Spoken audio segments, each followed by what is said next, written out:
Recorded by Sherry Crowther. Emma by Jane Austen. Mr. Woodhouse was fond of society in his own way. He liked very much to have his friends come and see him, and from various united causes, from his long residence at Hartfield, and his good nature, from his fortune, his house, and his daughter, he could command the visits of his own little circle in a great measure as he liked. He had not much intercourse with any families beyond that circle. His horror of late hours and large dinner parties made him unfit for any acquaintance but such as would visit him on his own terms. Fortunately for him, Highbury, including Randalls in the same parish, and Donwell Abbey in the parish adjoining, the seat of Mr. Knightley, comprehended many such. Not unfrequently, through Emma's persuasion, he had some of the chosen and the best to dine with him. But evening parties were what he preferred, and unless he fancied himself at any time unequal to company, there was scarcely an evening in the week in which Emma could not make up a card table for him. Real long-standing regard brought the Westons and Mr. Knightley, and by Mr. Elton, a young man living alone without liking it, the privilege of exchanging any vacant evening of his own blank solitude for the elegancies and society of Mr. Woodhouse's drawing-room, and the smiles of his lovely daughter was in no danger of being thrown away. After these came a second set, among the most come at able of whom were Mrs. and Miss Bates and Mrs. Goddard, three ladies almost always at the service of an invitation from Hartfield, and who were fetched and carried home so often that Mr. Woodhouse thought it no hardship for either James or the horses. Had it taken place only once a year, it would have been a grievance. Mrs. Bates, the widow of a former vicar of Highbury, was a very old lady, almost past everything but tea. She lived with her single daughter in a very small way, and was considered with all the regard and respect which a harmless old lady, under such untoward circumstances, can excite.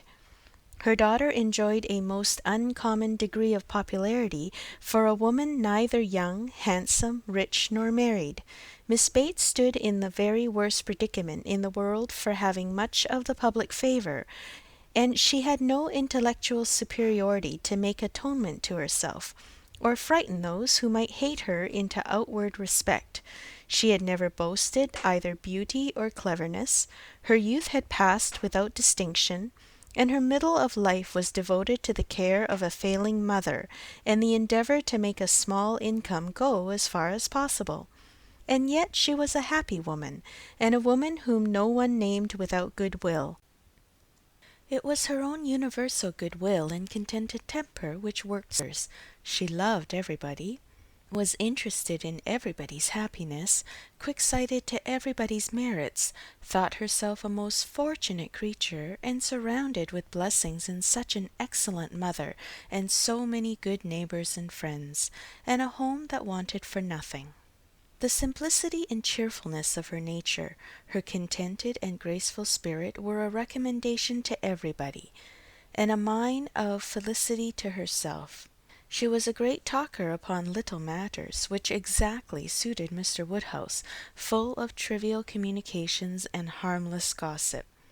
Mrs. Goddard was the mistress of a school, not of a seminary or an establishment or anything which professed, in long sentences of refined nonsense, to combine liberal acquirements with elegant morality, upon new principles and new systems, and where young ladies for enormous pay might be screwed out of health and into vanity, but a real honest old-fashioned boarding school, where a reasonable quantity of accomplishments were sold at a reasonable price, and where girls might be sent to be out of the way and scramble themselves into a little education without any danger of coming back prodigies. Mrs. Goddard's school was in high repute, and very deservedly, for Highbury was reckoned a particularly healthy spot. She had an ample house and garden, gave the children plenty of wholesome food, let them run about a great deal in the summer, and in winter dressed their chilblains with her own hands. It was no wonder that a train of 20 young couple now walked after her to church. She was a plain, motherly kind of woman, who had worked hard in her youth and now thought herself entitled to the occasional holiday of a tea visit, and having formerly owed much to Mr. Woodhouse's kindness, felt his particular claim on her to leave her neat parlour, hung around with fancy work, whenever she could, and win or lose a few sixpences by his fireside. These were the ladies whom Emma found herself very frequently able to collect, and happy was she for her father's sake in the power, though, as far as she herself concerned, it was no remedy for the absence of Mrs. Weston. She was delighted to see her father look comfortable, and very much pleased with herself for contriving things so well. But the quiet prosings of 3 such women made her feel that every evening so spent was indeed one of the long evenings she had fearfully anticipated. As she sat one morning looking forward to exactly such a close of the present day, a note was brought from Mrs. Goddard requesting in most respectful terms to be allowed to bring Miss Smith with her, a most welcome request, for Miss Smith was a girl of 17 who Emma knew very well by sight, and had long felt an interest in on account of her beauty. A very gracious invitation was returned, and the evening no longer dreaded by the fair mistress of the mansion. Harriet Smith was the natural daughter of somebody. Somebody had placed her several years back at Mrs. Goddard's school, and somebody had lately raised her from the condition of scholar to that of parlour boarder. This was all that was generally known of her history.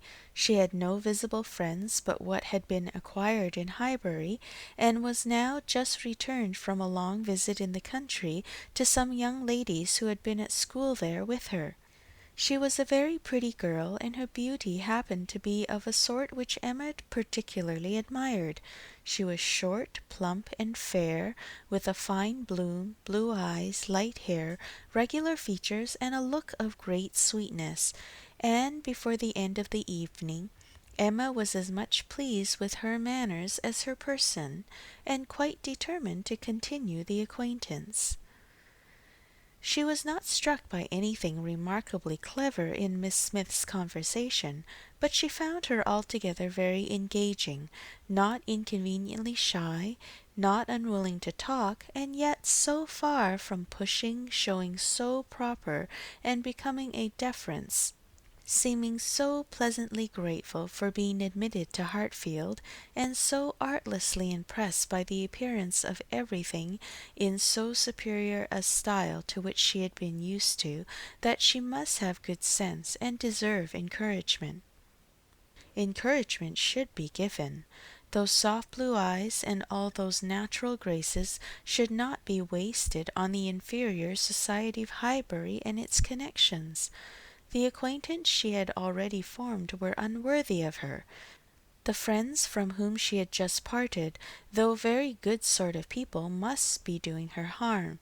They were a family of the name Martin, whom Emma knew well by character as renting a large farm of Mr. Knightley, and residing in the parish of Donwell, very creditably she believed. She knew Mr. Knightley thought highly of them, but they must be coarse and unpolished, and very unfit to be the intimates of a girl who wanted only a little more knowledge and elegance to be quite perfect. She would notice her. She would improve her. She would detach her from her bad acquaintance and introduce her into good society. She would form her opinions and her manners. It would be an interesting and certainly a very kind undertaking, highly becoming her own situation in life, her leisure and powers. She was so busy in admiring those soft blue eyes, in talking and listening, and forming all these schemes in the in-betweens, that the evening flew away at a very unusual rate, and the supper table, which always closed such parties, and for which she had been used to sit and watch the due time, was all set out and ready, and moved forwards to the fire before she was aware. With an alacrity beyond the common impulse of a spirit, which yet was never indifferent to the credit of doing everything well and attentively, with the real goodwill of a mind delighted with its own ideas, did she then do all the honours of the meal, and helped and recommended the minced chicken and scalloped oysters with an urgency which she knew would be acceptable to the early hours and civil scruples of their guests. Upon such occasions poor Mr. Woodhouse's feelings were in sad warfare. He loved to have the cloth laid, but it had been the fashion of his youth, but his conviction of suppers being very unwholesome made him rather sorry to see anything put on it, and while his hospitality would have welcomed his visitors to everything, his care for their health made him grieve that they should eat. Such another small basin of thin gruel as his own was all that he could, with thorough self-approbation, recommend, though he might constrain himself while the ladies were comfortably clearing the nicer things to say, "Mrs. Bates, let me propose your venturing on one of these eggs. An egg boiled very soft is not unwholesome. Surly recommended boiling an egg better than anybody. I would not recommend an egg boiled by anybody else, but you need not be afraid they are very small. You see, one of our small eggs will not hurt you. Miss Bates, let Emma help you to a little bite of tart, a very little bit. Ours are all apple tarts. You need not be afraid of unwholesome preserves here. I do not advise the custard. Mrs. Goddard, what say you to half a glass of wine, a small half glass, put into a tumbler of water? I do not think it could disagree with you." Emma allowed her father to talk, but supplied her visitors in a much more satisfactory style, and on the present evening had particular pleasure in sending them away happy. The happiness of Miss Smith was quite equal to her intentions. Miss Woodhouse was so great a personage in Highbury that the prospect of the introduction had given as much panic as pleasure, but the humble, grateful little girl went off with highly gratified feelings, delighted with the affability with which Miss Woodhouse had treated her all evening, and actually shaken hands with her at last. End of chapter 2.